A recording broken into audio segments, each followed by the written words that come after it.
আল্লাহ তাআলা বলেন হুয়াল্লাযী খালাকা লাকুম মা ফিল আরদি জামিআ। আল্লাহ তাআলা জানায়া দেন তিনি আল্লাহ খালাকা লাকুম মা ফিল আরদি জামিআ। এই জমিনে যত কিছু আছে, যত সৃষ্টি আছে, সব আল্লাহ মানুষের জন্য তথা মানুষের কল্যাণের জন্য আল্লাহ তাআলা সৃষ্টি করেছে। অনেক সৃষ্টি আছে যেগুলোকে আমরা আমাদের জন্য অকল্যাণকর মনে করি, বিপদ মনে করি, অথচ ওই জিনিসগুলাও আল্লাহ কোনো না কোনোভাবে আমাদের কল্যাণের জন্য সৃষ্টি করেছেন। এজন্য নেয়ামত অগণিত, অগণিত নেয়ামত বিধায় নেয়ামতের দাম কম এমনটা না। আল্লাহ প্রদত্ত দামি দামি নেয়ামত গুলার মধ্যে অন্যতম এক দামি নেয়ামত হলো সন্তান। একজন মানুষের হাজারো কোটি টাকা আছে, সুখ ভোগ বিলাসের কোনো অভাব নাই, কিন্তু আল্লাহ তাআলা তাকে কোনো সন্তান দেয় নাই। ওই লোকটাকে গিয়ে যদি জিজ্ঞাসা করা হয়, ভাই আল্লাহ তো আপনাকে অঢেল সম্পদ দিয়েছে কিন্তু সন্তান নাই, এই অঢেল সম্পদ আপনার জন্য শান্তির কারণ, নাকি যদি আল্লাহ একটা সন্তান দিত তাতে আরো শান্তি বেশি পাইতে? এ বলবে আরে আল্লাহ যদি সব সম্পদ নিয়ে একটা সন্তান দিত তাইলে শান্তি আরো বেশি পাইতাম। তার মানে দুনিয়ার সব আছে কিন্তু সন্তান নাই। বলে ওই হাজার কোটি টাকার মালিক, তার অন্তরে শান্তি নাই। আবার আল্লাহ সব দিছে, সন্তানও দিয়েছে, কিন্তু সন্তান মাদকাসক্ত, অবাধ্য, পাপাচারে লিপ্ত। বলে এই সন্তান থাকার পরেও কিন্তু শান্তি নাই। আবার অনেক আল্লাহর বান্দা আছে নুন আনতে পান্তা পুরায় যা ইনকাম করে, পরিবার চলা কষ্ট, প্রতিদিন 3 বেলা পেট পুরে খাওয়া তাদের জন্য কষ্ট, কিন্তু আল্লাহ 3টা সন্তান দিয়েছে। এই 3টা সন্তান আলেম, হাফেজ, ভালো সন্তান, ভদ্র সন্তান। বলে ওই লোকের ঘরে খাবার নাই, টাকা নাই, কিন্তু নেককার 3টা সন্তানের কারণে তার শান্তির কোনো অভাব নাই। এজন্য সন্তান আল্লাহ তাআলার পক্ষ থেকে নেয়ামত, সন্তান আল্লাহর পক্ষ থেকে আমানত। আগামীর ভবিষ্যৎ যদি সুদৃঢ়ভাবে গড়তে হয়, আদর্শ জাতি যদি গঠন করতে হয়, সন্তানগুলোকে মানুষ করার, ভালো মানুষে পরিণত করার বিকল্প আর কোনো কিছু নাই। মূলত কথাগুলো যাদের সন্তান আছে, বিবাহ করছে তাদের জন্য, যারা এখনো বিবাহ করে নাই কথাগুলো তাদের জন্য। কারণ কোনো বাবা চায় না তার সন্তানের কারণে সে দুনিয়াতে লাঞ্ছিত হোক, অপমানিত হোক, দুনিয়াতেও চায় না। আবার কোনো ইমানদার এটাও চায় না যে সন্তানের কারণে আখিরাতে সে লাঞ্ছিত বঞ্চিত হোক। দুনিয়ার নিজাম কি?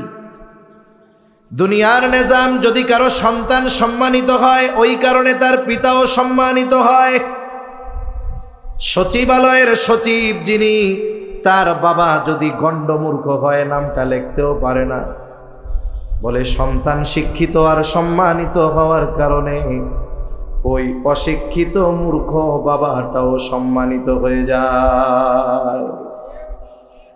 আবার অনেক ক্ষেত্রে এমন হয় বাবা বড় নেককার, সম্মানিত মানুষ, কিন্তু সন্তান অবাধ্য, মাদকাসক্ত। মাদকাসক্ত শুধু নয়, মাদক কারবারির সাথে জড়িত, হাজারো অন্যায়ের সাথে জড়িত, শত শত মামলা তার নামে, ওয়ারেন্ট হয়ে গেছে। বারবার পুলিশ বাড়িতে আসে, হানা দেয় আর আসামি খুঁজতে আসে। 1 বার 2 বার 3 বার 4 বার যখন না পায়, ওই সন্তানকে না পেয়ে সন্তানের ওই নেককার বাবারে অশ্রাব্য ভাষায় বকা ঝকা দিয়ে কলারটা ধরে থানায় নিয়ে যায়। কি কয়, খালি জন্ম দিয়া ছেড়ে দিলে হইব? মানুষ করতে পারেন না, আপনাকে জ্বালায় শান্তিতে ঘুমানো যায় না। অপরাধ করছে সন্তান, অপমান কে হয়? বাবা হয়। আখিরাতেও ঠিক এরকম। অনেক নেককার বাবা বদকার সন্তানের কারণে ধরা পড়ে যাবে। বাবা নিজে দুনিয়ায় আমলের কোনো অভাব ছিল না, নামাজ রোজা হজ যাকাত দান সদকা সব করছে, কিন্তু সন্তান তাকে দিন শেখায় নাই, শেখানোর চেষ্টাও করে নাই। কিয়ামতের দিন বাবা আমলের পাহাড় নিয়ে আল্লাহর সামনে হাজির, আর সন্তান লিস্টেড হয়ে গেছে জাহান্নামীদের তালিকায় তার নাম।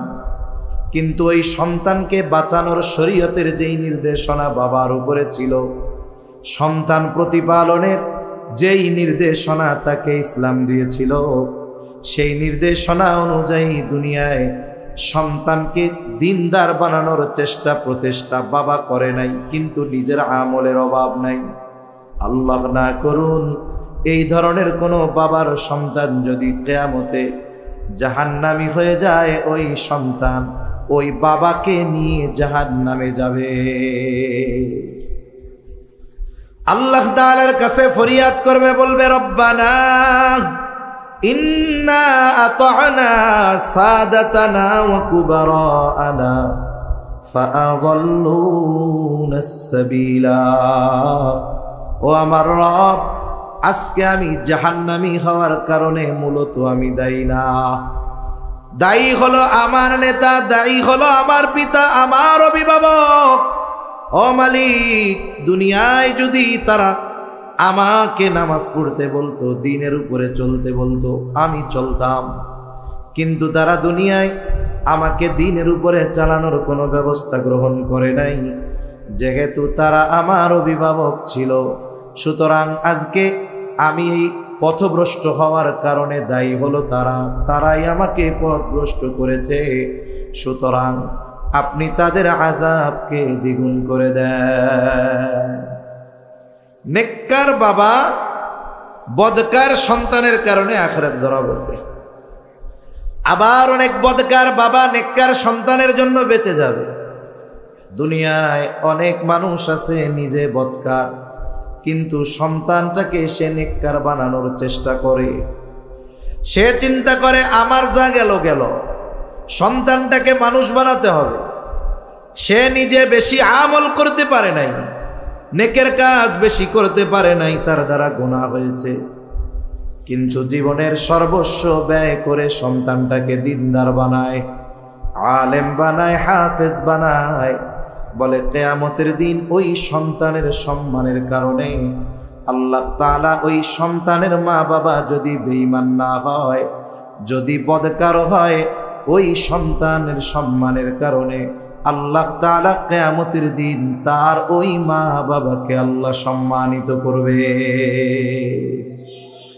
তাহলে সন্তান হলো এমন এক নেয়ামত, এই সন্তানকে যদি যথাযথভাবে প্রতিপালন করা হয়, এ সন্তান দুনিয়া আখিরাত উভয় জাহানে পিতামাতার জন্য কল্যাণকর হয়। পরিস্থিতি তো এমন, সন্তানের তারবিয়াত যদি দ্বীনের আলোকে না হয়, মা বাবাও তার জীবন সন্তানের হাত থেকে নিরাপদ নয়। আজকে প্রায় দিনই ঘটনা শোনা যায়, সন্তানের হাতে মা বাবা খুন হয়েছে। একটা সময় আমরা মনে করতাম যে জেনারেল বা সাধারণ শিক্ষিত যারা এই ধরনের পরিবারে সন্তানেরা যে কোনো নেশায় আসক্ত হয়ে মা বাবাকে হত্যা করে, কিন্তু এই ধারণা এখন ভুল। অনেক জায়গায় আলেম সন্তান মাদ্রাসায় পড়ে, এমন সন্তানের হাতেও পিতা মৃত্যুবরণ করতেছে, ঠিক কিনা বলে? কয়েকদিন আগে বলাই ঘটছে এরকম, বাবা মাদ্রাসায় পড়ান, ছেলেও মাদ্রাসায় পড়ে, মাদকাসক্ত, অনেক ঠান্ডা মাথায় কৌশল অবলম্বন করে বাপরে নিজের হাতে খুন করছে। নিজে আবার জানাজায় দাঁড়াইয়া মানুষের কাছে বলছে, মাইক হাতে নিয়ে আমার বাবার হত্যাকারীদের দৃষ্টান্তমূলক শাস্তি দাবি করছি। বলতেছে কে? যেই ছেলে নিজের হাতে বাবাকে হত্যা করেছে। এটা একটা ঘটনা, কিন্তু এই ঘটনা আমাদেরকে মেসেজ দেয়, যেহেতু একবার ঘটে গেছে, এই ধরনের ঘটনা ভবিষ্যতে আরো বারবার ঘটবার সম্ভাবনা আছে। কোনো পিতা চায় না যে তার সন্তান তার সাথে একটা এমন আচরণ করুক যেটা বেয়াদবিমূলক, চায়? কোনো বাবা চায় না।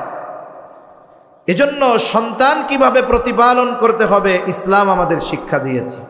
আমরা যদি একটি আদর্শ জাতি চাই, তাহলে আমাদের আদর্শ সন্তান গড়ে তুলতে হবে। ওরাই আগামীর নেতৃত্ব দিবে, ওরাই ইসলামের ঝান্ডা উঁচু করবে, ওরাই এই দেশের সম্মান গোটা পৃথিবীর বুকে উঁচু করে ধরবে। ঠিক কিনা বলেন?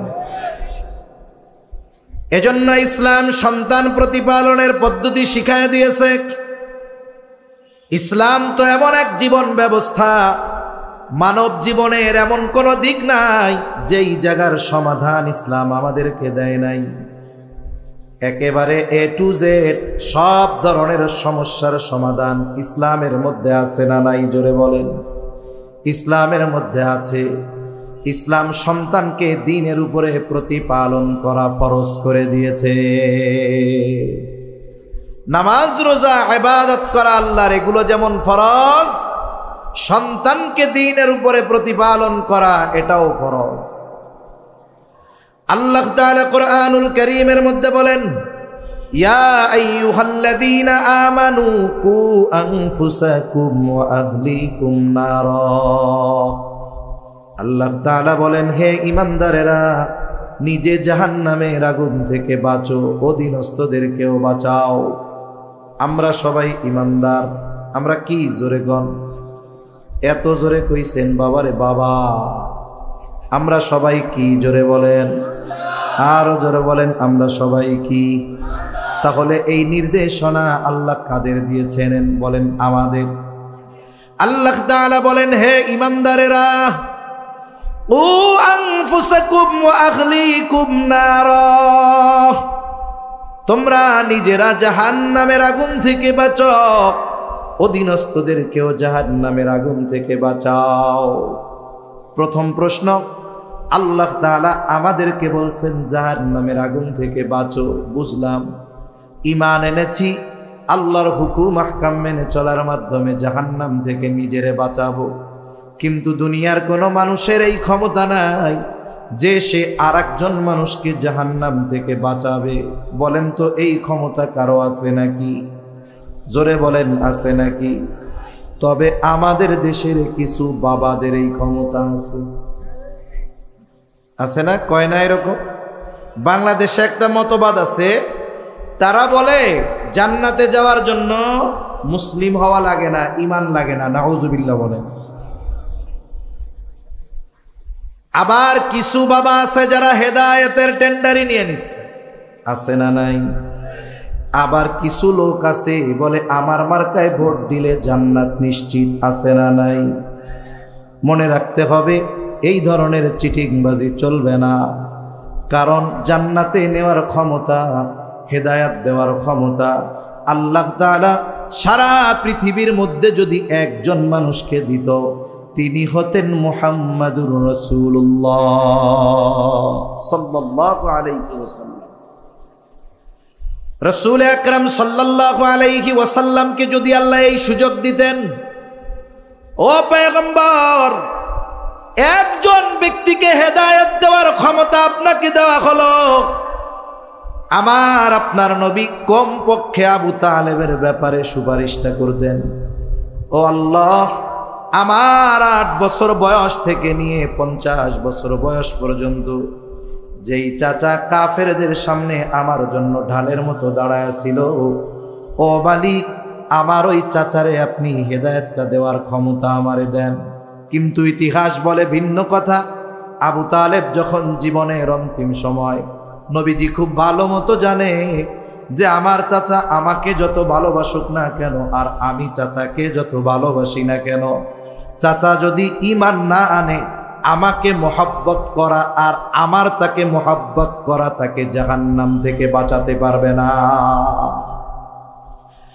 এই জন্য নবীজি চাচার মাথার পাশে দাঁড়ায়া বলে, চাচা, আপনি শুধু বলেন লা ইলাহা ইল্লাল্লাহ, শুধু এতটুকু বলেন, বাকিটুকুর ব্যাপারে আমি কিয়ামতে আল্লাহর কাছে আপনার জন্য সুপারিশ করব। নসিব খারাপ, আবু জেহেল, উতবা, সাইবা আবু তালেব আইসা উস্কায়া দিছে। ও আবু তালেব, আপনি তো আমাদের গোত্রপতি, নেতা, সম্মানিত মানুষ, মরার সময় যদি বাপ দাদার ধর্মে চুনকালি দিয়া মুহাম্মাদের ধর্ম গ্রহণ করেন, তাইলে মানুষ আপনারে বীর পুরুষ বলবে না, কা পুরুষ বলবে। খবরদার এমন কাজ আপনি করবেন না। আবু তালেবের নসিব খারাপ, কালিমা পাঠ করতে পারলো না, দুনিয়া থেকে চলে গেল। নবীজির অন্তরে মায়া, চিন্তা, হারে যেই চাচা আমারে এত ভালোবাসে, এই চাচার ঈমান নসিব হলো না। আর আল্লাহ তাআলা ওহী নাজিল করে জানায়া দেয়, ইন্নাকা লা তাহদি মান আহবাবতা ওয়ালাকিন্নাল্লাহা ইয়াহদি মান ইয়াশা। আল্লাহ তাআলা বলেন, ইন্নাকা লা তাহদি মান আহবাবতা, আপনি যাকে ভালোবাসেন তাকে আপনি হেদায়েত দিতে পারবেন না। ওয়ালাকিন্নাল্লাহা ইয়াহদি মান ইয়াশা, বরং আল্লাহ যাকে চায় তিনি তাকে হেদায়েত দেয়।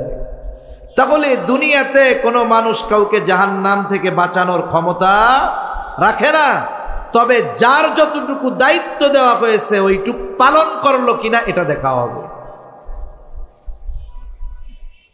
হযরতে নূহ আলাইহিস সালাম কলিজার টুকরা সন্তান ঈমান আনে নাই। সে বলে আমি উঁচু পাহাড়ে উঠা যাব, পানি আমারে ধরতে পারবে না। বলেন তো নূহ আলাইহিস সালাম সন্তানকে দ্বীনের পথে আনার চেষ্টা কম করছে নাকি? জোরে বলেন না, কম করছে নাকি? কিয়ামতের দিন আল্লাহ তাআলা নূহ আলাইহিস সালামকে বলবে না, ও পয়গম্বর আপনার সন্তান কেন জাহান্নামী হলো জবাব দেন, জিজ্ঞাসা করবে না। কারণ আল্লাহ যেই দায়িত্ব নূহ আলাইহিস সালামকে দিয়েছে সন্তানের ব্যাপারে, তিনি সেই দায়িত্ব পালনে বিন্দু পরিমাণ ত্রুটি বিচ্যুতি করে নাই। লূত আলাইহিস সালামকে আল্লাহ জিজ্ঞাসা করবে না, ও পয়গম্বর কেন আপনার স্ত্রী আমার গজবে শেষ হলো, জাহান্নামী হলো জবাব দেন। আল্লাহ জিজ্ঞাসা করবে না। কেন করবে না? কারণ হলো স্ত্রীকে দ্বীনের পথে আনার জন্য যেই নির্দেশনা আল্লাহ দিয়েছেন উনি সেই দায়িত্ব পালনে বিন্দু পরিমাণ ত্রুটি বিচ্যুতি করেন না। তাহলে হেদায়েতের ক্ষমতা কারো হাতে নাই, তবে আমাদের হাতে কি আছে? বলে ইসলাম যেই নির্দেশনা দিয়েছে ওই নির্দেশনার আলোকে জাহান্নাম থেকে বাঁচানোর চেষ্টা আমি কতটুকু করলাম এটা দেখবেন কে? এটাই দেখবে আল্লাহ। আমার আপনার ইসলামী নির্দেশনা পালনে কোনো ত্রুটি বিচ্যুতি আছে কিনা? যদি আমার চেষ্টায় কোনো ত্রুটি বিচ্যুতি না থাকে, এখন সন্তানের হেদায়েত নসিবে নাই, আমার চেষ্টার ত্রুটি আমি করি নাই, আল্লাহ আমাকে জিজ্ঞাসা করবে না যে কেন ও জান্নাতি হইল না। তাহলে সন্তানদেরকে জাহান্নাম থেকে বাঁচানোর চেষ্টা করা ফরজ। এই আয়াতে যতগুলো শিক্ষা আছে এর মধ্যে অন্যতম শিক্ষা হলো সন্তানদেরকে জাহান্নাম থেকে বাঁচানোর জন্য দ্বীনের উপরে প্রতিপালন করা পিতার উপরে ফরজ। আবার রাসূলুল্লাহ সাল্লাল্লাহু আলাইহি ওয়াসাল্লাম বলেন, কুল্লুকুম রাঈনা ওয়া কুল্লুকুম মাসউলুনা আন রাইয়াতিহি। নবীজি বলেন তোমরা প্রত্যেকেই দায়িত্বশীল, প্রত্যেককে তার দায়িত্বের ব্যাপারে জিজ্ঞাসা করা হবে।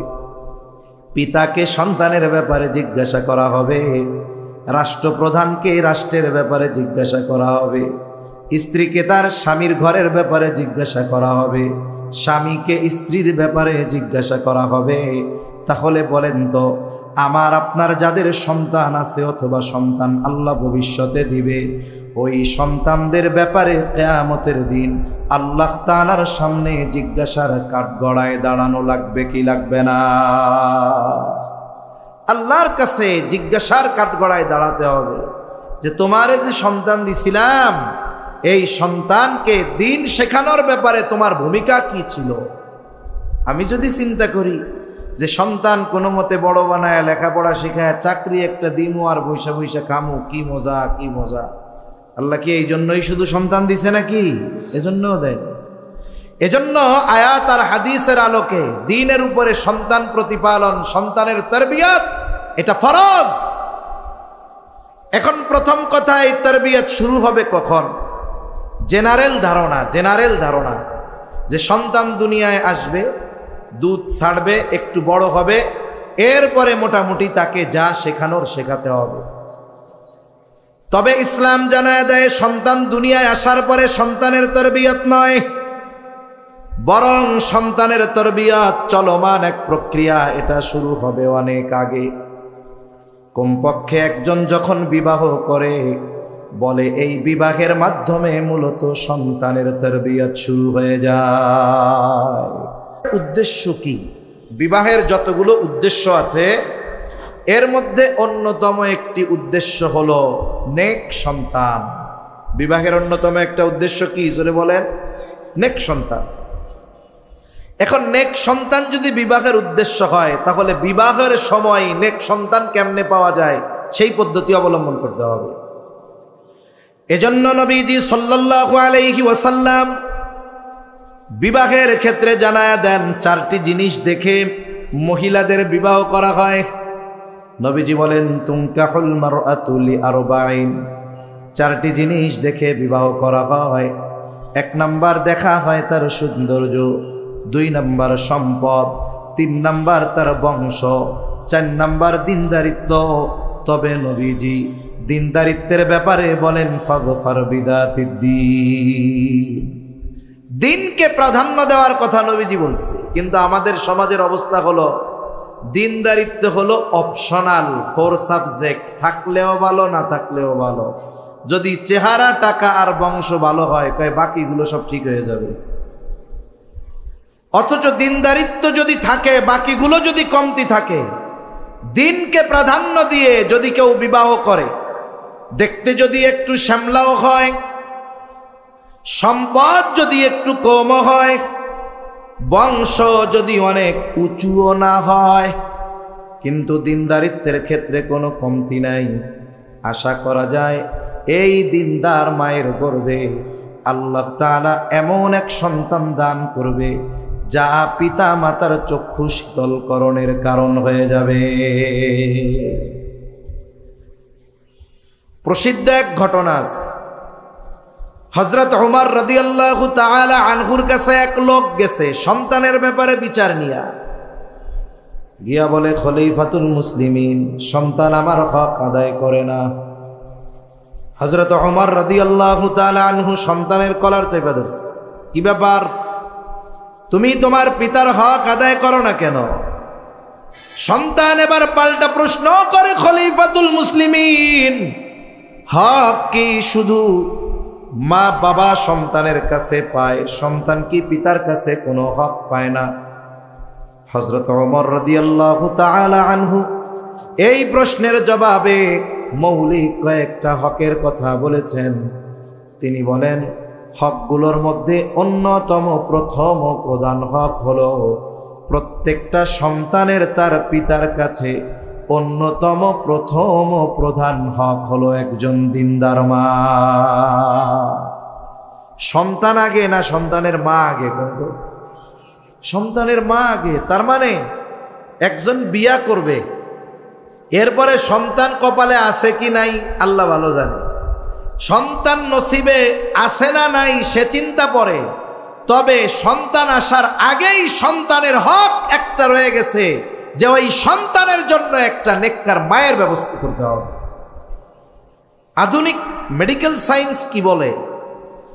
বলে সন্তান 90% ক্যারেক্টার পায় তার মায়ের থেকে। 90% পায় কার থেকে? মার থেকে। 10% বাবা আর অন্যান্যদের থেকে। তার মানে মা যেমন হবে সন্তান তেমন হবে। এজন্য সন্তান তারবিয়াতের, দ্বীনের উপরে প্রতিপালনের প্রথম ধাপ হলো একজন নেককার মা। 2 নম্বর, বিবাহের পরে নেক সন্তানের জন্য আল্লাহ তাআলার কাছে দোয়া করা। কারণ পিতামাতার দোয়া সন্তানের জন্য বড় এক নেয়ামত। যেই দোয়াগুলো আল্লাহ ফিরায় দেন না, এর মধ্যে অন্যতম দোয়া হলো সন্তানের জন্য পিতামাতার দোয়া। এই দোয়ার শুরু হবে সন্তান দুনিয়ায় আসার আগে এমন নয়, বরং সন্তানের জন্য দোয়া শুরু হবে সন্তান দুনিয়ায় আসার আগে। সেজন্য আল্লাহ তাআলার কাছে নেক সন্তান চেয়ে দোয়া করা এটা পয়গম্বর আলাইহিমুস সালামের আমল। অনেক নবী নেক সন্তান চেয়ে আল্লাহর কাছে দোয়া করছে। মুসলিম মিল্লাতের পিতা ইব্রাহিম আলাইহিস সালাম নেক সন্তান চেয়ে আল্লাহর কাছে দোয়া করেছে। বয়স যখন ৮০ পার হয়ে ৯০-এর কোঠায় ইব্রাহিম আলাইহিস সালাম দোয়া চালায় গেছে, রব্বি হাবলি মিনাস সালিহিন, আয় আল্লাহ আমার একটা নেক সন্তান দান করেন।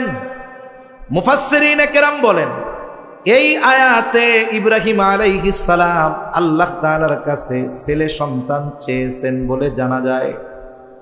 এই জন্য মুফাসসিরিনে কেরাম বলেন সন্তান যখন আল্লাহ তাআলার কাছে কেউ চাবে, ছেলে সন্তান চাবে, এটা ইব্রাহিম আলাইহিস সালামের আমল। এখন চাইছে ছেলে, আল্লাহ দিছে মেয়ে, মুখরে পেশার মতো বানায় ফেলবে। কি বলেন? হ্যাঁ, কারণ ছেলে হোক আর মেয়ে হোক, গর্ভে কি আছে না নাই এটা দুনিয়ার কেউ জানে না, জানে কে? মায়ের গর্ভে ছেলে না মেয়ে এটা কেউ জানে না, কার ছেলে হবে কার মেয়ে হবে কেউ জানে না। বরং ছেলে হোক মেয়ে হোক যিনি দেন তিনি কে?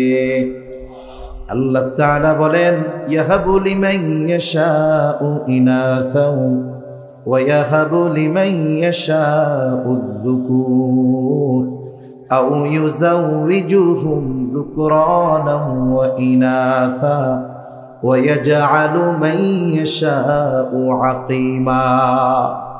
আল্লাহ তাআলা যাকে চান তাকে কন্যা দেন, আল্লাহ তাআলা যাকে চান তাকে ছেলে দেন, আল্লাহ তাআলা যাকে চান ছেলে মেয়ে উভয়টা দেন। আবার আল্লাহ যাকে চান তারে বন্দা বানায় রাখেন। এই জন্য চাইলাম ছেলে দিল আল্লাহ, মেয়ে, রাগ হওয়া যাবে না। কারণ ছেলে হোক মেয়ে হোক যেটাই হোক না কেন সিদ্ধান্ত কার। এজন্য মেয়ে হওয়ার পরে যদি কেউ মুখ পোড়ায় সে আল্লাহর ফয়সালার ব্যাপারে নারাজ হয়, নাখোশ হয়। অথচ ঈমানদার আল্লাহর সিদ্ধান্তের উপরে সর্বদা খুশি থাকবে। ঠিক কিনা বলেন?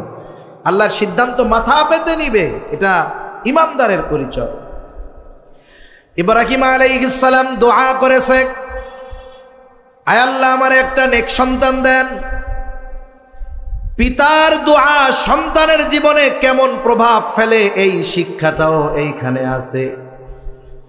আল্লাহ তাআলা সংবাদ দিলেন ফাবাশশারনাহু বিগুলামিন হালিম। আল্লাহ তাআলা বলেন আমি তাকে একজন সহনশীল সন্তানের সুসংবাদ দিলাম। সহনশীলতা এমন এক গুণ, বলে এটা অনেকগুলো ভালো গুণের সমন্বয়ে একটি গুণ। যিনি সহনশীল তিনি সবের হবেন, তিনি শাকের হবেন, তিনি আবেদ হবেন, তিনি আল্লাহ রসুলের আনুগত্য পালনে কোনো ধরনের কোনো দুর্বলতা প্রদর্শন করবেন না। আল্লাহর আদেশ মানার ক্ষেত্রে উনি অগ্রগামী থাকবেন। আল্লাহ বলেন আমি তাকে এক সহনশীল সন্তানের সুসংবাদ দিলাম। আল্লাহ সন্তান দিছে, এই যে ঘোষণা দিছে সহনশীল সন্তান, আসলে কেমন সহনশীল এটা আল্লাহ তাআলা পরীক্ষা নিয়ে জানায় দিছে। দুইটা পরীক্ষা আল্লাহ নিছেন। একটা হলো ইব্রাহিম আলাইহিস সালামের মুহাব্বতের পরীক্ষা, সন্তানরে জবাই করার আদেশ দিয়া। আর একটা হলো এই যে সন্তান এটা কেমন সহনশীল, ওই সন্তানের পরীক্ষা নিয়ে বাপরে জানায় দিছেন যে আমি আল্লাহ কেমন সহনশীল সন্তান আপনারে দিছি। ওই যে দোয়ার বরকত, দোয়ার কারণে যেই সন্তানের সুসংবাদ দিয়েছিলাম, এই সন্তান কেমন দেখে নেন। যখন সন্তান বাবার সাথে চলার উপযুক্ত হয়েছে, ফালাম্মা বালাগা মাআহুস সা'য়া ক্বালা ইয়া বুনাইয়া ইন্নী আরা ফিল মানামি আন্নী আযবাহুকা ফানজুর মাযা তারা। সন্তান যখন বাবার সাথে চলার উপযুক্ত হয়েছে, আল্লাহ তাআলা ইব্রাহিম আলাইহিস সালামকে স্বপ্ন দেখাইলেন যে তিনি তার সন্তানকে জবাই করতেছেন।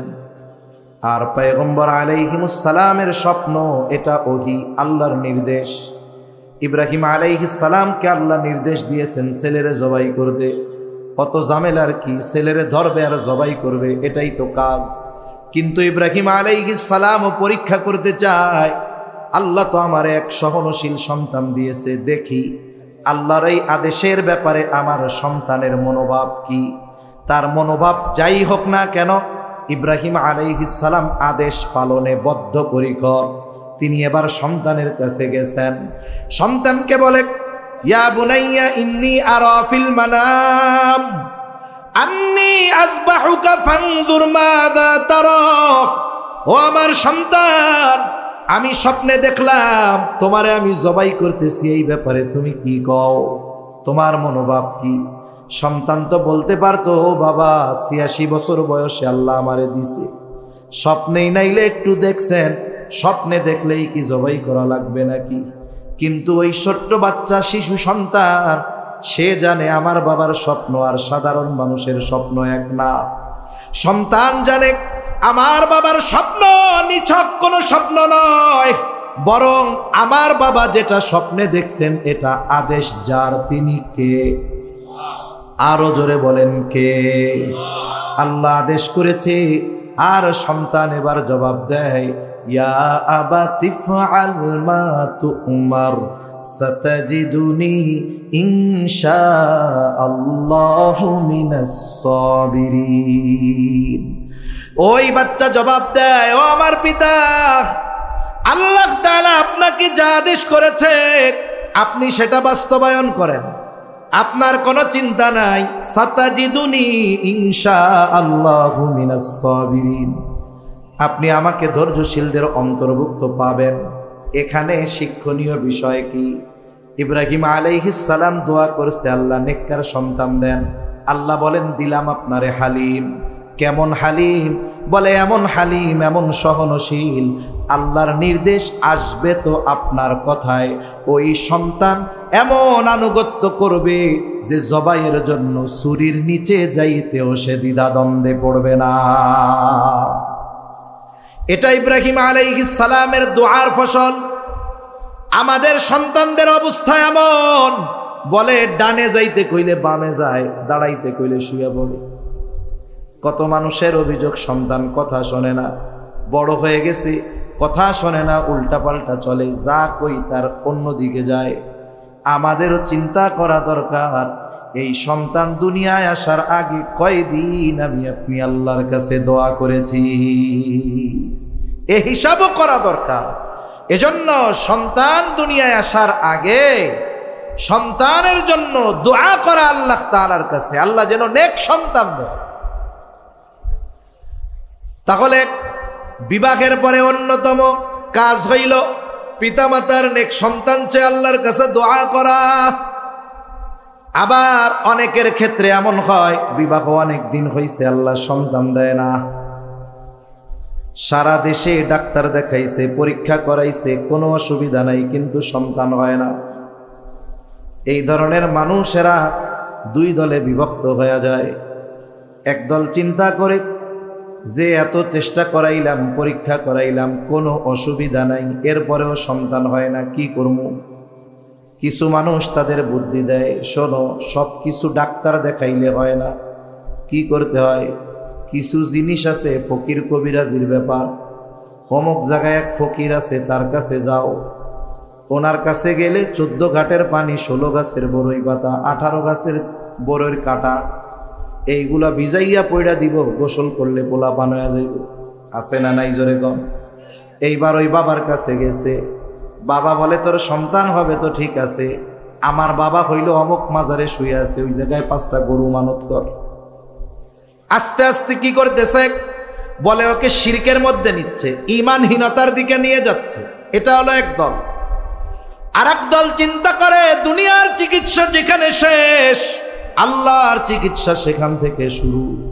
স্বামী স্ত্রী দুইজনে মিলে হজ উমরায় চলে যায়, দোয়া কবুলের জায়গা আর সময়গুলোয় আল্লাহর কাছে দোয়া করে, কান্না করে। দেখা যায় সময়ের সাথে জায়গার সাথে কানেকশন হয়ে গেছে, দোয়া করেছে, আল্লাহ তাআলা দোয়া কবুল করেছে। 1 বছর ঘুরতে পারে নাই, আল্লাহ তাআলা কোল জুড়ায়া নয়ন শীতলকারী সন্তান দিয়ে দিয়েছে। আল্লাহ পারে কি পারে না? দুনিয়ার ডাক্তাররা বলছে হবে না, কিন্তু আল্লাহ যদি বলে হবে, সম্ভব কি সম্ভব নয়? হযরত মারিয়াম আলাইহিস সালাম দুনিয়ায় ভূমিষ্ঠ হলেন। ওনার মা গর্ভে থাকা অবস্থায় আল্লাহর কাছে মানত করেছে, ও রব, আমার গর্ভে যেই সন্তান, এটাকে আমি আপনার জন্য উৎসর্গ করলাম বাইতুল মুকাদ্দাসের খাদেম হিসাবে। ওই সময়ের নিয়ম ছিল কোন নারীদেরকে বাইতুল মুকাদ্দাসের খাদেম হিসাবে গ্রহণ করা হতো না। মুফাসসিরিনে কেরাম বলেন, এখানে মূলত কৌশলে মারিয়াম আলাইহিস সালামের মা আল্লাহর কাছে ছেলে চাইছে। উনি চিন্তা করেছে ছেলেই হবে, কিন্তু আল্লাহ দিছে মেয়ে। উনি দেখা তো টেনশনে পড়ে গেছে, চাইলাম কি আর আল্লাহ দিল কি, মানত তো করে ফেলছে। এখন মানত করে ফেলছে। ওনার বাবা ছিল বাইতুল মুকাদ্দাসের ইমাম, উনি মারা গেছে। এখন বাইতুল মুকাদ্দাসের ইমাম হলো ওনার খালু হযরত জাকারিয়া আলাইহিস সালাম। এখন মারিয়ামের লালন পালন কে করবে? সবাই আগ্রহী। লটারি হলো, লটারিতে জাকারিয়া আলাইহিস সালামের নাম উঠলো। একে তো খালার কাছে থাকবে, খালুর কাছে থাকবে, চিন্তা নাই, পেরেশানি নাই। উনি প্রতিপালিত হলেন খালার ঘরে, বড় হলেন। এরপরে মসজিদের পাশে ওনার জন্য একটা রুম বানায় দেওয়া হলো। সারাদিন উনি ওই জায়গায় ইবাদত করতেন, রাতের বেলায় খালার কাছে গিয়া থাকতেন। আল্লাহ তাআলা মারিয়াম আলাইহিস সালামের মাধ্যমে এক কুদরতের বহিঃপ্রকাশ ঘটাতে চাইলেন। উনি যখন প্রাপ্তবয়স্ক, একদিন গোসল করতেছে, জিবরাইল আলাইহিস সালাম সুদর্শন এক পুরুষের বেশে ওনার সামনে হাজির। উনি প্রচণ্ড ভীত সন্ত্রস্ত হয়ে গেলেন, আল্লাহ তাআলার কাছে আশ্রয় কামনা করলেন। ওনার ভীতিকর পরিস্থিতি দেখে ফেরেশতা তার পরিচয় জানায় বলল, শোনো, আল্লাহ তাআলা আমাকে পাঠিয়েছে এই উদ্দেশ্যে, তোমার গর্ভে এক সন্তান হবে, সন্তানের নাম হলো ঈসা আলাইহিস সালাম। তোমার গর্ভে একজন সন্তান হবে। এখন বলে কেমনে হবে? অবাক, আমাকে তো কোনোদিন কোনো পুরুষ স্পর্শ করে নাই। আল্লাহ তাআলা যেমনে চান তেমনে হবে। আল্লাহর নির্দেশে ফেরেশতা ঈসা আলাইহিস সালামের রূহ ওনার গর্ভের মধ্যে ফুঁকে দিলেন। উনি গর্ভবতী, সন্তান সম্ভবা হয়ে গেলেন। মুফাসসিরিনে কেরাম লেখেন, যখন কোনো নারী সন্তান সম্ভবা হয়, সন্তান ভূমিষ্ঠ হওয়ার সময় যত নিকটবর্তী হয়, তার শারীরিক গঠনের মধ্যে তত পরিবর্তন হয়। কিন্তু মারিয়াম আলাইহিস সালামের গর্ভে ঈসা আলাইহিস সালাম বড় হয়েছেন ঠিক, দুনিয়ায় আসার আগে কেউ কখনো বুঝতে পারে নাই যে ঈসা আলাইহিস সালাম মারিয়াম আলাইহিস সালামের গর্ভে আছে। কেউ বুঝতে পারে নাই যে ওনার পেটে একটা সন্তান আছে। সন্তান ভূমিষ্ঠ হওয়ার পর যখন উনি নির্জনতা থেকে লোকালয়ে নিয়ে আসছেন, তখন জানতে পারছে। এর আগ পর্যন্ত কেউ জানতে পারে নাই যে ওনার পেটে সন্তান আছে। আল্লাহ ওনার শারীরিক গঠন এমন ভাবে রাখছে। এখন যখন কারো গর্ভে সন্তান আসে, তখন মায়ের দেহের কিছু অংশ থেকেই আল্লাহ তাআলা এই সন্তানের দেহর গঠন সৃষ্টি করেন। এজন্য মুরব্বীরা, ডাক্তাররা তখন কি বলে? ওই মহিলার স্বামীকে বলে, ভালো মন্দ একটু খাওয়াইয়েন, দুধ, ডিম, কলা, আপেল, আনার, বেদানা, এগুলো একটু খাওয়াইয়েন, ভালো খাওয়াইতে বলে। এখন ঈসা আলাইহিস সালাম তো মায়ের গর্ভে আসছে, মারিয়াম আলাইহিস সালাম সন্তান সম্ভবা, উনারও তো ভালো মন্দ খাওয়ার দরকার। কিন্তু উনি যে সন্তান সম্ভবা দুনিয়ার কেউ জানে? জোরে বলেন, জানে? জানে কে? আরো জোরে কে? দুনিয়ার কেউ যেহেতু জানে না, ওনার ভালো খাবারের ব্যবস্থা স্বয়ং যিনি করেছেন তিনি কে? আল্লাহ তাআলা ওনার রুমের মধ্যে খাবার পাঠায়া দিতেন।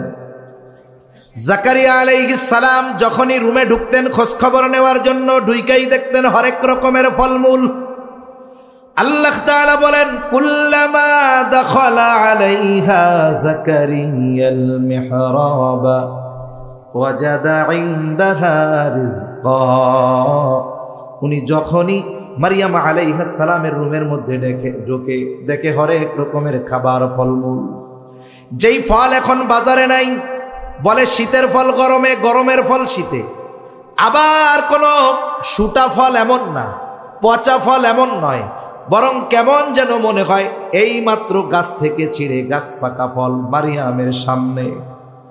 জাকারিয়া আলাইহিস সালাম অবাক হয়ে মারিয়াম আলাইহিস সালামকে জিজ্ঞাসা করে, ইয়া মারইয়ামু আন্না লাকি হাদা, এ মারিয়াম, এগুলো তোমার জন্য কোথা থেকে আসলো?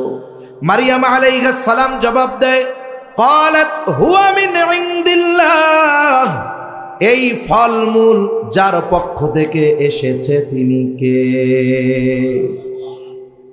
জাকারিয়া আলাইহিস সালাম পয়গম্বর, নবীদের ঈমানের পাওয়ার হলো সবচাইতে বেশি, নবীদের ঈমান সবচাইতে বেশি। নবীদের ঈমান তো এটা মেনে নেয় যে আল্লাহ চাইলে গাছ পাকা তরুতাজা ফল সিজন ছাড়াও খাওয়াতে পারে, ঠিক কিনা বলেন? এই জন্য এরপরে তিনি আর কোনো কথা বলেন নাই। জিজ্ঞাসা করছে, পাইছো কই? কয়ে দিছে আল্লাহ। জাকারিয়া আলাইহিস সালামের ঈমান এত পাওয়ারফুল, যেহেতু নবী, উনি দ্বিতীয় আর কোনো প্রশ্ন করেন নাই, কারণ ওনার ঈমান ওনাকে ওটা বিশ্বাস করিয়েছে যে আল্লাহ চাইলে যাকে খুশি যেভাবে খুশি খাওয়াতে পারে। আমাদের দেশে হইলে আমরা কি করতাম? যদি কারো কাছে এই ফল থাকতো, এখন বাজারে নাই, কোনো জায়গায় নাই, পাইছস কই? ও যদি কয় যে আল্লাহ দিছে, লাঠি একটা নিয়ে আল্লাহ দিছে বুঝলাম, পাইছস কই এটা বল আগে, পাইছস কই এটা ক। আর জাকারিয়া আলাইহিস সালাম আর কোনো কিছু জিজ্ঞাসা করেন নাই, কারণ তিনি জানেন এটা আল্লাহর জন্য একেবারে সিম্পল একটা ব্যাপার, ঠিক কিনা কন? জাকারিয়া আলাইহিস সালামের দাড়ি পেকে গেছে, চুল পেকে গেছে, সব পেকে গেছে। ওনার স্ত্রীও বন্ধা, উনি মোটামুটি সুনিশ্চিত যে ওনাদের আর কোনো সন্তান হওয়ার সম্ভাবনা নাই, কারণ সন্তান হওয়ার জাগতিক যত কারণ সব ওনাদের মধ্য থেকে আউট হয়ে গেছে, কারণ উনি একেবারে বৃদ্ধ হয়ে গেছেন। জাগতিক যে কারণগুলো কোনোটাই পরিলক্ষিত হয় না যে সন্তান হবে। আবার স্ত্রীও বন্ধা, নিজেও বৃদ্ধ। কিন্তু যখন তিনি দেখলেন আল্লাহ তাআলা ঘরের মধ্যে মারিয়াম তাকে আসমানি খাবার খাওয়ায়, ওনার দিলের মধ্যে চিন্তা চলে আসছে, যেই আল্লাহ অসময়ে গাছ পাকা তরুতাজা ফল মারিয়ামকে খাওয়াইতে পারে, সেই আল্লাহ আমি বৃদ্ধ হলেও, আমার স্ত্রী বন্ধা হলেও সন্তান দিতে পারে। এইবার তিনি আল্লাহর কাছে দোয়া করেছে ওই রুমের মধ্যে দাঁড়ায়া। হুনালিকা দাআ জাকারিয়া রাব্বাহ ক্বালা রাব্বি হাবলি মিন লাদুনকা যুররিয়াতান তাইয়্যিবাহ। দোয়া করে বলে, ও রব, আপনি আমার একটা পবিত্র সন্তান দেন। কেমন যেন পয়গম্বর জাকারিয়া আলাইহিস সালাম বলে, আল্লাহ, আপনি তো অসময়ে মারিয়াম রে তরুতাজা গাছ পাকা ফল খাওয়ান, আপনি তো সেই মালিক, আপনি চাইলে আমি বৃদ্ধ স্ত্রী বন্ধা আমাকেও সন্তান দিতে পারেন। জাকারিয়া আলাইহিস সালাম দোয়া করে একটু পরে নামাজে দাঁড়ায় গেছে। আল্লাহ তাআলার পক্ষ থেকে সুসংবাদ নিয়ে ফেরেশতা হাজির। জাকারিয়া আলাইহিস সালাম নামাজে দাঁড়ায় গেছে, আর ফেরেশতারা সুসংবাদ নিয়ে চলে আসছে। ফানাদাতুল মালাইকাতু ওয়া হুয়া কাইমুন ইউসাল্লি ফিল মিহরাব আন্নাল্লাহা ইউবাশশিরুকা বিয়াহইয়া। ফেরেশতারা ডাক দিয়া বলে, ও জাকারিয়া আলাইহিস সালাম, আপনি আপনার সন্তানের সুসংবাদ নেন। শুধু সন্তানের সুসংবাদ দিয়েছে তা নয়, বরং ওই সন্তানের নাম আল্লাহ রেখে দিয়েছেন ইয়াহইয়া। সুবহানাল্লাহ। তাহলে যাদের সন্তান হয় না, নিরাশ হওয়ার কোনো কারণ নাই। দুনিয়ার সব চিকিৎসা যদি ব্যর্থ হয়ে যায়, মহান চিকিৎসকের চিকিৎসা সন্তান দিতে পারে কি পারে না? মূল কথা হলো সন্তানের জন্য দোয়া বেশি বেশি করা, কারণ মা বাবার দোয়ার প্রভাব সন্তানের জীবনে পড়ে। এইবার সন্তান দুনিয়ায় ভূমিষ্ঠ হলো, মৌলিক কয়েকটা জিনিসের খেয়াল রাখতে হবে। দুনিয়া আসার পরে সন্তানের কিছু হুকুক আছে, এগুলো আদায় করতে হবে। এরপরে যখন একটু সে বড় হবে, 1 নাম্বার সন্তানের অন্তরে ঈমান আর তাওহীদকে সুদৃঢ় করতে হবে। শিশুকাল থেকেই তাকে ঈমানের শিক্ষা দিতে হবে। আচ্ছা বলেন তো, গাছের চারা যত ভালো হোক, কলম যত উন্নত হোক, শক্ত মাটি, পানি নাই, কাদা নাই, কিচ্ছু নাই, চারা যদি এই জায়গায় লাগাই, বলেন তো ওই গাছ হবে না মরবে? গাছ লাগানোর জন্য কি দরকার? ভেজা কাদা নরম মাটিতে গাছ লাগাইতে হবে। নরম না থাকলে পানি দিয়া নরম বানায় এরপরে ওই জায়গায় গাছ লাগাইতে হবে, অথবা গাছ লাগানোর পরে শক্ত মাটিতে যথেষ্ট পরিমাণ পানি ঢালতে হবে। এক কথায় মাটি নরম লাগবে, ঠিক কিনা কর? শিশুর মন ওই রকম কাদার ন্যায়, কাদার মতো মাটির তৈজসপত্র বানায় কুমার। নরম মাটিকে চাকার উপরে রেখে কুমার যখন মাটিটা ঘুরায় হাতের নৈপুণ্যতায়, একই মাটি কিছু দিয়া গ্লাস বানায়, কিছু মাটি দিয়া প্লেট বানায়, কিছু মাটি দিয়ে সে জগ বানায়, কিছু মাটি দিয়ে ফুলের টপ বানায়। বানায় কি বানায় না? বলেন তো, কুমার যত অভিজ্ঞ হোক না কেন, মাটি যদি শক্ত হয়ে যায় অভিজ্ঞতা কাজে লাগবে নাকি? মাটি শক্ত হলে অভিজ্ঞতা কাজে লাগবে না। এজন্য সন্তান যখন ছোট থাকে ওর দিল থাকে নরম, ওইখানে আমি আপনি ঈমানের বীজ বপন করে দিতে পারি। কেমনে? গল্পে গল্পে পারা যায়। আপনি আল্লাহর সৃষ্টির গল্প তাকে করেন, আল্লাহর গুণবাচক নামগুলার গল্প করেন, আল্লাহর রহমতের গল্প তাকে শোনান, যে আল্লাহ আমাদের বানিয়েছেন। এক কথায় তাকে ইনশাআল্লাহ বলতে শিখান, আল্লাহর কাছে চাওয়া শিখান। এইভাবে কি হবে? ছোট মানুষ আল্লাহর সাথে তার একটা সংযোগ স্থাপন হয়ে যাবে, ঠিক কিনা বলেন? এভাবে ঈমান আর তাওহীদের বীজ তার অন্তরে বপন হয়ে যাবে। 2 নাম্বার, উত্তম আদর্শ আর নীতি নৈতিকতার শিক্ষা দিতে হবে সন্তানদের। এই জন্য 1 নম্বরে অভিভাবক যারা, তাদের উত্তম আদর্শে আদর্শিত হতে হবে। কারণ মা বাবা যদি উত্তম আখলাকওয়ালা হয়, তার প্রভাব সন্তানদের মধ্যে পড়বে। আর মা বাবা যদি অনৈতিক হয়, দুশ্চরিত্রের হয়, তাদের আখলাক যদি খারাপ হয়, এর প্রভাব সন্তানের মধ্যে পড়বে। মা বাপ দুইজন যদি বকাঝকা করে, সন্তান বকাঝকা শিখবে। মা বাবা দুইজন যদি পরস্পরকে সালাম দেওয়ায় অভ্যস্ত হয়, তাহলে সন্তানও সালাম দেওয়ায় অভ্যস্ত হবে। তার মানে সন্তানের নীতি নৈতিকতা গঠনের অন্যতম ভূমিকা পালন করে মা বাবা। 3 নাম্বার বিষয় বলে আমল ও ইবাদত ও ইলম অর্জনের প্রতি আগ্রহী করে তোলা। আমল ও ইলম অর্জনের প্রতি আগ্রহী করে তোলা। এজন্য রাসূল আকরাম সাল্লাল্লাহু আলাইহি ওয়াসাল্লাম বলেন, তোমাদের সন্তানদের বয়স যখন 7 বছর হবে, নামাজের জন্য আদেশ দিবা। এখন বলেন তো, 7 বছরে যদি আদেশ দিতে হয়, 7 বছরে যদি আদেশ দিতে হয়, তাহলে তার আগ থেকে তাকে আমল শেখাতে হবে কি হবে না? শিক্ষা যেটা দিতে চাই, যেটার আদেশ দিতে চাই, এটা শেখাতে হবে আগে। সাথে সাথে উলামায়ে কেরামের সংস্পর্শে নিয়ে যাওয়া, আলেমদের ব্যাপারে, আলেম হওয়ার ব্যাপারে আগ্রহী করে তোলা, মাদ্রাসায় প্রাথমিক দিনই শিক্ষাগুলো দেওয়া, এই দায়িত্বগুলো অভিভাবকের মূলত। কিন্তু আমাদের সমাজ ব্যবস্থা, রাষ্ট্র ব্যবস্থা এমন যে সন্তানকে দ্বীনের উপরে প্রতিপালন করা এই সমাজের দিনদার মানুষ যারা, তাদের জন্য কঠিন, ঠিক কিনা বলেন? এই দায়িত্বগুলো কারা নিছে? সন্তানদের দ্বীনের উপরে প্রতিপালন করা আমাদের জন্য ফরজ, কিন্তু এই দায়িত্বগুলো নিয়েছে এই যে রাজাসন মাদ্রাসার মতো মাদ্রাসাগুলা। আমি আপনি সন্তানকে পরিপূর্ণ তাওহীদ আর ঈমানের শিক্ষা দিতে পারি না, কিন্তু তারা তাওহীদের আর ঈমানের শিক্ষাই মাদ্রাসাগুলোতে শিখে। আমি আপনি কর্মব্যস্ততায় রুটি রুজি উপার্জন করতে গিয়ে সন্তানদেরকে নীতি নৈতিকতা আর উত্তম আখলাকের আলোকে গড়ে তুলতে পারি না, কিন্তু এই মাদ্রাসাগুলো আমার আপনার কোমলমতি সন্তানদেরকে আদব আখলাক শেখায়, ঠিক কিনা বলেন?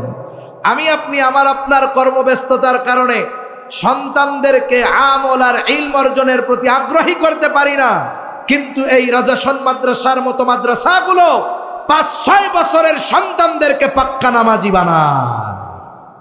তাহলে এই জাতি মাদ্রাসাগুলার কাছে ঋণী, এ সমাজ মাদ্রাসাগুলার কাছে ঋণী।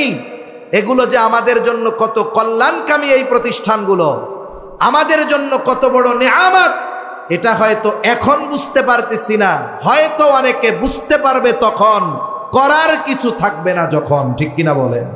এজন্য এই মাদ্রাসাগুলোর প্রতি আমাদের কল্যাণকামী হওয়া দরকার। কারণ যেই বিষয়টা শরীয়তে ইসলাম আমার আপনার উপরে ফরজ করে দিয়েছিল, আমার দায়িত্বটা পালন করে দিচ্ছে এই প্রতিষ্ঠানগুলো। এজন্য এই প্রতিষ্ঠানগুলোর ব্যাপারে কল্যাণকামী আমরা হব না। কারা কারা হাতুসা করি? তুই মিয়া, আপনি কল্যাণকামী হবেন না? আচ্ছা, হাত নামান। হুজুর যা কয় ভালোই তো কইব। এক হুজুর ওয়াজ শুনতেছে, কিছু এলাকা আছে জিমায় জিমায় ওয়াজ শুনে, এরা মাহফিল থেকে যায় না। আমাদের কিছু অঞ্চল আছে একটু ক্লান্তি, ঘুম লাগলে চলে যায়। কিছু এলাকা আছে ঘুমাবে বাগার, মাহফিল থেকে উঠবে না। এটা একটা ভালো অভ্যাস। এখন ঘুমায় রয়েছে, এক বক্তা তালে তালে কয়ে বলছে, জাহান্নামে যাবেন, কারা কারা হাত উঁচা করেন। চাচা চিন্তা করছে, হাত উঁচা করতে কইছে, হুজুরে কি খারাপ কথা কইছে? জাহান্নামে। মাদ্রাসাগুলো আমাদের সর্বোচ্চ কল্যাণকামী। যেহেতু মাদ্রাসা আমাদের কল্যাণকামী, আমাদের ফরজ দায়িত্বগুলোর জিম্মাদারি তারা নিয়ে নিয়েছে। এজন্য মাদ্রাসাগুলোর ব্যাপারে আমাদের সর্বোচ্চ সহানুভূতিশীল হওয়ার দরকার আছে না নাই? জোরে বলেন, আছে না নাই? আছে। এজন্য দোয়া হয়ে যাবে এখন, কথা শেষ। দোয়ার আগে আল্লাহর হস্তে কেউ যাবেন না। একটু সন্তানের জন্য আজকে একটু আমাদের সাথে দোয়া করে যান, যে নেক সন্তান যেন আল্লাহ দেয়, যেটা আছে ওইটা যেন দিনের উপরে থাকে। ওলামায়ে কেরাম আছে, একসাথে একটু দোয়া করে যান। যদি কারো মন চায় উঠবেন না, দোয়াটা করে যাবেন। এখন দোয়ার আগে একটু অনুরোধ, এটা তো একটা দ্বীনি প্রতিষ্ঠান, এখানে কোটিপতির ছেলে পেলে সবাই পড়ে না। অনেকে আছে তাদের পরিপূর্ণ খরচ দেওয়া লাগে মাদ্রাসার পক্ষ থেকে, অনেকের আছে অর্ধেক দেওয়া লাগে, অনেকের আছে কিছু দেয়। অধিকাংশ যারা খরচ দিয়ে পড়ে, পরিপূর্ণ খরচ দিয়ে পড়ে, এরকম লোকের সংখ্যা, ছাত্রের সংখ্যা কম। এই যে ঘাটতিটা পূরণ হয়, এটা আপনাদের পক্ষ থেকে। আপনারা সব সময় দেন, তবে অনেক সময় কিছু উপলক্ষকে কেন্দ্র করে মানুষ একটু সুদৃষ্টি দেয়, এটা স্বাভাবিক, ঠিক কিনা বলেন? এজন্য আপনাদের কাছে অনুরোধ, এই যে বড় একটা প্রতিষ্ঠান, অনেক খরচ, এই মাদ্রাসার মোহাব্বতে যদি কেউ থাকেন, দিবেন না তবে উঠবেন না, এতটুকু অনুরোধ। দোয়া হয়ে যাবে। যদি কেউ থাকেন এইরকম, যদি থাকেন যে 5,000, 10,000, 2,000, 1,000 মাদ্রাসার জন্য একটু সহযোগিতা করবেন, এখন নাই পরে দিবেন, এরকম যদি কোনো আল্লাহর বান্দা থাকেন, আমি কোনো ফিক্সড অ্যামাউন্ট বাইদা দেই নাই। কার কেমন সামর্থ্য আছে আল্লাহ জানে। যার যেমন সামর্থ্য আছে একটু মেহেরবানি করে যদি এখন থাকে তো দেন, আর যদি মনে করেন না এখন নাই পরে দিব, তাহলে নামটা একটু লেখায় দেন, একটু মেহেরবানি করে বলেন। এরপরে মাদ্রাসায় যেহেতু লিল্লা বোর্ডিং আছে, লিল্লা বোর্ডিংয়ে ছাত্রদের চাউলের প্রয়োজন হয়। যদি কিছু ভাই আল্লাহর বান্দা থাকেন যে আপনি 25 কেজির এক বস্তা